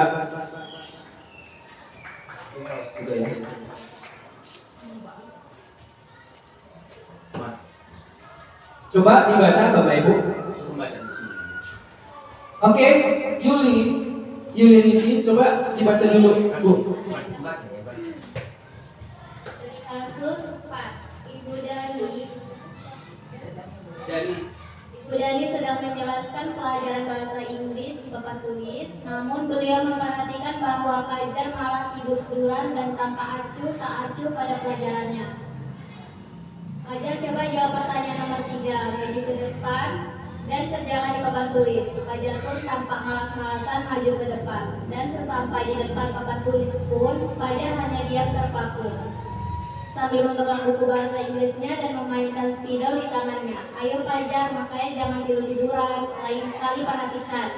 Sudah sana, duduk kembali, kira-kira siapa yang bisa? Fajar pun kembali duduk di bangkunya. Hal seperti ini sudah sering kali terjadi pada Fajar. Sepertinya tidak memperhatikan, acuh tak acuh, dan nilainya pun tidak terlalu bagus untuk belajar bahasa Inggris. Pada saat ditegur oleh Ibu Dani, Fajar hanya menjawab, "Nggak tahu Bu." Ibu Dani pun menjawab, "Gimana sih Fajar, kamu agak kasihan sama Ibu ya? Ibu sudah capek-capek mengajarin kamu, nggak kasihan sama Ibu." Dan Fajar pun diam gitu. Nah, kira-kira di sini posisi kontrol guru yang mana, Bapak Ibu? Yang sebagai penghukum kah? Yang sebagai pembuat rasa bersalah kah? Sebagai teman kah? Atau sebagai manajer kah? Atau sebagai apa satu lagi ya? Sebagai pemantau. Yang mana, Bapak Ibu kira-kira? Pembuat rasa bersalah ya? Nah, ditegaskan di situ ya bahwa di sini ibu bahasa Inggrisnya di sini kebetulan Ibu Dani ya, Bu Elisa ya, temannya seprofesi ya, ibu bahasa Inggris ya. Di sini kebetulan temannya di sini yang menegaskan bahwa ibu itu sebagai pemberi rasa bersalah di sini adalah, gimana sih Fajar? Kamu nggak kasihan sama ibu ya? Ibu sudah capek-capek mengajarkan kamu, nggak kasihan sama ibu. Nah, di situ kita membuat si Fajar tadi merasa bersalah dengan apa yang sudah dilakukannya. Maka di situ Bu itu menegaskan bahwa di situ posisinya adalah sebagai pembuat rasa bersalah. Nah, yang selanjutnya ada studi kasus 5. Oke, saya baca ya. Anto dan Dino sedang bermain bersama di lapangan basket dan tiba-tiba terlibat dalam sebuah pertengkaran adu mulut. Dino pun menjadi emosi dan mengadakan kontak fisik, menarik kemeja Anto dengan kasar sampai 3 kancingnya terlepas. Pada saat itu guru piket langsung melerai mereka dan membawa mereka ke ruang kepala sekolah. Ibu kepala sekolah, Ibu Suti, menanyakan Dino tentang keyakinan sekolah yang telah disepakati, yaitu tentang sikap saling menghormati. Ibu Suti melanjutkan pertanyaan apakah Dino bersedia memperbaiki kesalahan yang telah dilakukan terhadap Anto. Dino pun mengangguk. Kemudian Ibu Suti berbalik bertanya kepada Anto, apa kebutuhan Anto dalam peristiwa itu? Anto menjawab, saya perlu kancing saya diperbaiki Pak. Ibu ya, Ibu Suti tadi. Iya. Ini Bapak pikir atau apa ya? Ibu ya, saya perlu kancing saya diperbaiki Bu. Ibu saya akan sangat marah kalau melihat kancing baju saya sampai copot 3 kancing begini. Ibu Suti pun kembali bertanya ke Dino, apakah dia bersedia menjahitkan kembali ketiga kancing Anto tersebut? Kesal, Dino menanggapi, menjahit? Mana saya tahu gimana menjahit Bu? Ibu Suti meneruskan, apakah kamu bersedia belajar menjahit? Dino berpikir sejenak, memandang ke meja dan menanggapi, yang mengajari saya siapa Bu? Dengan cepat Ibu Suti menjawab, para Dinar, guru tata busana. Dino menyetujui dan sepanjang siang itu belajar menjahit dan memperbaiki kemeja Anto. Terakhir terlihat pada jam pulang sekolah, kedua anak laki-laki tersebut sudah bercengkrama dan bersenda-gurau kembali Bapak Ibu. Nah, kira-kira di sini posisi kontrol apa yang dilakukan oleh Ibu Suti tadi Bapak Ibu? Mengarahkan. Nah, manajer ya. Di sini dia menanyakan keinginan kepada keduanya. Dino keinginannya apa? Keyakinan ya. Dino keyakinannya apa? Sementara si Dino keinginannya apa? Nah, keyakinannya si Dino itu dia sudah apa tadi? Dia ingin mana tadi? Bersedia memperbaiki kesalahannya. Sementara keinginan si Dino, dia supaya kancing baju yang 3 copot itu dijahitkan. Dengan diselesaikan dengan keadilan begitu, diselesaikan masalah mereka, keduanya pun tidak merasa terbebani dengan masalah itu, dan sehingga mereka saling memaafkan satu sama lain karena keinginan dan keyakinan mereka terlaksana. Seperti itu ya Bapak Ibu. Nah, sekarang kita lanjut ke studi kasus selanjutnya, oke ya. Nah, tentang keyakinan kelas ya Bapak Ibu. Nah, sebelum kita ke keadaan kelas, kita juga mungkin sebelumnya sudah tahu tentang peraturan kelas. Ya Bapak Ibu ya. Kita punya peraturan di kelas masing-masing. Contoh, biasanya Pak Radinal ini. Peraturan di kelas Bapak Radinal salah satunya apa Pak Radinal? Berpakaian rapi, Pak. Berpakaian rapi, Iya, Pak. dan itu sudah melingkupi ke sekolah juga ya, berpakaian rapi. Terus yang lebih spesifik yang cuma ada di kelas Bapak aja di kelas Bapak aja apa kira-kira Pak? Tidak Di kelas lain tidak ada. Tidak boleh berkata kotor, Pak. Kasar. Tidak boleh berkata kasar. Iya. Batu gitu ya, kasar gitu ya. Tidak boleh berkata kasar. Oke. Itu adalah salah satu contoh peraturan kelas. Di mana peraturan itu adalah biasanya dimulai dari kata-kata negatif. Tidak boleh, dilarang, tidak tidak diperkenankan, seperti itu ya Bapak. Nah, itu adalah contoh peraturan kelas. Dan nanti kalau sudah mengikat akan menjadi keyakinan kelas dan segala macamnya. Nah, di sini keyakinan kelas yang kita maksud di sini adalah keyakinan kelas adalah sesuatu yang kita yakini bersama, yang berasal dari penyatuan pikiran untuk menjadi nilai-nilai kebaikan untuk diturunkan di kelas-kelas ya Bapak Ibu ya. Kita di sini membuat keyakinan kelas ini adalah kita bersama-sama dengan anak-anak membuat keyakinan kelas. Kira-kira keyakinan kelas mereka apa? Apa yang mereka harapkan dari kelas ini? Nah, seperti itu Bapak Ibu. Nah, di sini juga ada untuk membuat keyakinan kelas, ada di sini harus keyakinan kelas itu bersifat lebih abstrak daripada peraturan yang lebih rinci dan konkret. Nah, itu lebih menyeluruh Bapak Ibu, lebih universal. Nah, keyakinan kelas berupa pernyataan universal. Nah, seperti itu ya. Pernyataan keyakinan kelas senantiasa dibuat dalam bentuk positif. Kami meyakini bahwa kelas akan membuat kami lebih semangat untuk belajar. Nah, berarti kalau peraturan kelas tidak boleh ribut di kelas. Nah, seperti itu ya Bapak Ibu ya. Keyakinan kelas hendaknya tidak terlalu banyak sehingga mudah diingat dan dipahami oleh semua warga kelas. Keyakinan kelas sebaiknya sesuatu yang dapat diterapkan di lingkungan tersebut. Tidak mungkin kan setiap hari Rabu kita memakai adat Kalimantan, karena tidak sesuai dengan budaya kita di sini ya Bapak Ibu ya. Karena emang Kalimantan jauh di sana, kita berada di Sumatera seperti itu.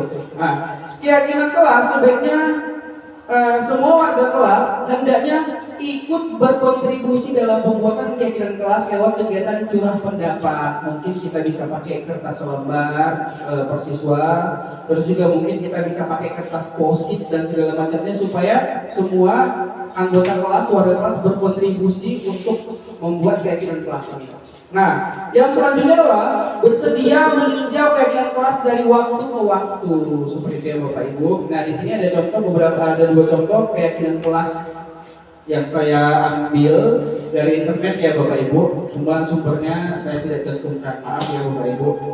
Ya Pak. Nah, di sini ada kesepakatan kelas 8C, 8 ceria. Bagaimana kami bersikap di kelas? Ini ada contoh kesepakatan kelasnya cuma 4. Nah, kami menjaga keterlibatan dan kebersihan kelas setiap saat. Nah, berarti untuk peraturan kelasnya tidak boleh membuang sampah sembarangan. Nah, jadi di sini mereka meyakini kami menjaga ketertiban dan keberhasilan kelas setiap belajar. Yang kedua, kami belajar dengan antusias dan penuh percaya diri. Yang selanjutnya, kami senantiasa menghormati guru dan mengasihi sesama. Yang keempat, kami bersaudara dan saling membantu jika ada teman yang memerlukan bantuan. Yang contoh keyakinan kelas yang kedua di sekolah mana ini? SMP Negeri 1 Malang. Ya. Nah, di sini ada budaya positifnya. Kesepakatan kelasnya menjaga kebersihan, saling menolong, simpan alat ke tempat semula, disiplin, senyum, sapa, salam sopan dan santun. Terus di sini ada segitiga restitusi ya Bapak Ibu. Materi terakhir segitiga restitusi. Nah, di sini ada segitiga restitusi. Nah, di sini kita sebagai guru harus manajerialnya harus memang memiliki segitiga restitusi seperti ini, harus melakukan ini kalau kita memang sebagai manajerial ya Bapak Ibu ya. Di sini ada memvalidasi tindakan yang salah, menanyakan keyakinan, menstabilkan identitas ya Bapak Ibu ya. Ini untuk validasi tindakan yang salah, kamu tentu punya alasan mengapa melakukan itu. Nah, untuk kita memvalidasi tindakan yang salah ini, kita membuat dia nyaman dulu dengan kesalahan yang dilakukan tanpa kita membenarkan kesalahan itu, Bapak Ibu. Kita memvalidasi dulu bahwa yang dilakukan itu salah. Dia sudah melakukan kesalahan. Nah, semua orang juga pernah melakukan salah. Bapak juga pernah melakukan salah seperti itu.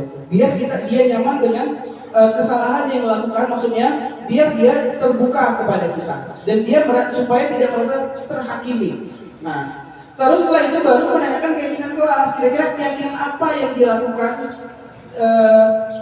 atas kesalahan itu? Apa sepertinya melakukan salah, tapi sebenarnya dia memiliki keyakinan seperti apa? Seperti itu. Dia sudah salah datang terlambat, tapi dia meyakini bahwa sekolah itu masuk kelas itu 7:45 seperti itu Bapak Ibu. Nah, terus juga kamu menjadi orang yang seperti apa? Kamu seperti apa? Menginginkan seperti apa? Saya maunya datang tidak terlambat Bapak Ibu saya, dan kita menemukan solusi nanti dari situ Bapak Ibu. Nah, itu menstabilkan identitas. Setiap orang pernah melakukan kesalahan. Kamu bukan satu-satunya yang pernah melakukan kesalahan. Seperti itu ya Bapak Ibu. Di sini. Nah, ada di sini menstabilkan identitas ya Bapak Ibu. Nah, terus itulah dia berbuat salah tidak apa-apa. Tidak ada manusia yang sempurna. Saya juga tidak pernah melakukan kesalahan seperti itu. Kita bisa menyelesaikan ini. Bapak yakin? Bapak Ibu, Bapak tidak tertarik mencari siapa yang salah, siapa yang benar. Yang ingin Bapak inginkan adalah mencari solusi dari permasalahan ini. Kamu berhak begitu. Apa kamu sedang menjadi teman yang baik buat diri sendiri? Nah, kira-kira yang ketiga, yang kedua, validasi tindakan salah seperti ini Bapak Ibu, kata-katanya, gambaran besarnya. Padahal kamu bisa melakukan yang lebih baik atau yang lebih buruk dari itu. Tapi kamu tidak melakukan itu. Nah, kamu pasti punya alasan mengapa melakukan ini. Kamu patut bangga pada dirimu sendiri karena kamu telah melindungi sesuatu yang penting buatmu. Kamu boleh mempertahankan sikap itu, tapi kamu harus menambahkan sikap yang baru supaya kamu lebih kuat. Seperti itu Bapak Ibu. Nah, selanjutnya menanyakan keyakinan, seek the belief. Apa yang kita percaya sebagai kelas atau keluarga? Apa nilai-nilai umum yang kita telah sepakati? Apa bayangan kita tentang kelas yang ideal? Nah, dia akan nanti menjelaskan dengan bahasanya sendiri bagaimana yang diinginkannya Bapak Ibu, bagaimana yang diyakininya. Kamu mau jadi seorang yang seperti apa? Seperti itu Bapak Ibu. Nah, di sini ada contoh keyakinan kelas yang sudah saya buat beberapa waktu yang lalu dan saya upload ke LMS. Jadinya nggak jelas ya Pak Ibu.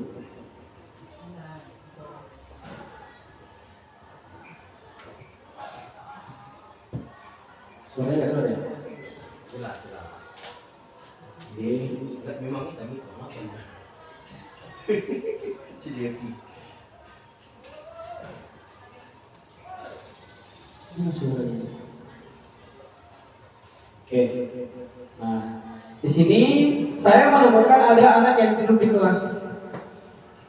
Ada anak yang tidur di kelas pada saat kami mau mengerjakan eksperimen. Nah, di sini saya meyakinkan dia dulu supaya dia suruh mau cuci muka dulu Bapak Ibu. Ini suaranya tidak ada ya. Nah, di sini saya lagi mengadakan segitiga restitusi Bapak Ibu. Kenapa dia melakukan kesalahan itu? Kenapa dia tidur di kelas? Apa yang sudah dilakukannya? Karena kata dia, kata anak kita ini, karena menonton bola kemarin pas saat Piala Dunia Bapak Ibu, sehingga karena menonton bola itu dia tidurnya kurang, sehingga ada kesempatan sedikit di kelas dia tidur di situ Bapak Ibu. Sehingga saya menanyakan keyakinan sama dia, apa yang dilakukannya itu kira-kira benar apa tidak? sesuai dengan keyakinan kelas atau tidak? Seperti itu ya Bapak Ibu. Nah, dia menjawab sebenarnya tidak Bapak. Tapi keyakinanmu seperti apa? Keyakinan kelas yang saya lihat ini Pak, harus selalu semangat belajar. Nah, itu menentukan semangat belajar atau tidak? Tidak Pak, katanya. Nah, setelah itu, jadi untuk itu apa yang harus kamu lakukan supaya kamu tidak mengulangi perbuatan yang kamu lakukan itu? Nah, katanya dia buat alarm, tidur lebih awal lagi, tidak main game sampai larut malam, dan membuat alarm sehingga dia bangun tepat waktu gitu Bapak Ibu, sehingga dia tidak tidur lagi di kelas untuk hari-hari selanjutnya. Terus juga untuk penguatan dirinya juga kita juga bisa memberikan pujian kepada dia bahwa mudah-mudahan atau doa kepada dia mudah-mudahan di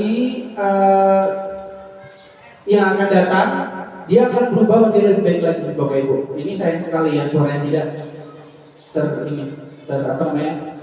terdengar.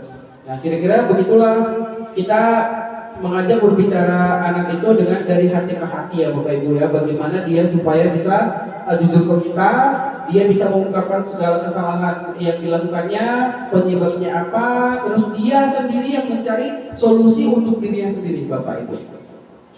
Nah selanjutnya, merci, terima kasih atas perhatiannya ya Bapak Ibu. Nah mana tahu ada yang kurang jelas Bapak Ibu, mana tahu ada yang mau kita diskusikan, kira-kira bisa kita diskusi ya Bapak Ibu. Atau bagaimana Bapak Ibu, sudah jelas dengan yang saya sampaikan tadi Bapak Ibu? Sangat jelas Pak. Sangat jelas ya? Ya, oke Pak. Terima kasih. Atau ada satu pertanyaan aja, tidak ada? Tidak? Tidak? Oke. Oke, Ibu Usnul. Oke, ada Ibu Usnul ini kayaknya antusias sekali tadi mendengarkan, serius sekali tadi mendengarkan saya. Oke. Ini ya. Bu Usnul Basria, guru bahasa Indonesia. Terima kasih kepada Bapak Imran Rosadi. Di sini saya ingin menanyakan tentang bentuk kolaboratif yang akan Bapak lakukan ke depannya khususnya di sekolah kita ini mengenai budaya positif, yaitu melalui keyakinan kelas. Bisa dibagi kepada kami. Terima kasih.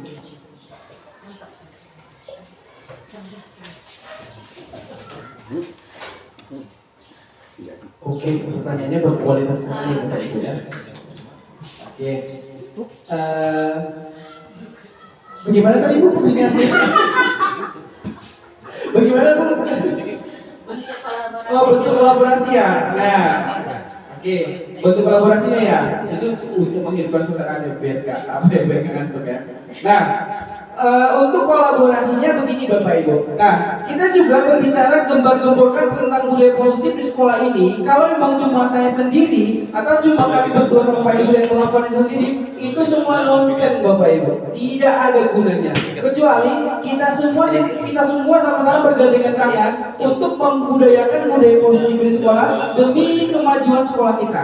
Nah, kita tanamkan ke diri kita dulu bahwa kami akan melaksanakan budaya positif di sekolah untuk kemajuan sekolah dan untuk diri sendiri. Nah, untuk keyakinan kelas ini nanti sama-sama akan kita ini ya Bapak Ibu ya.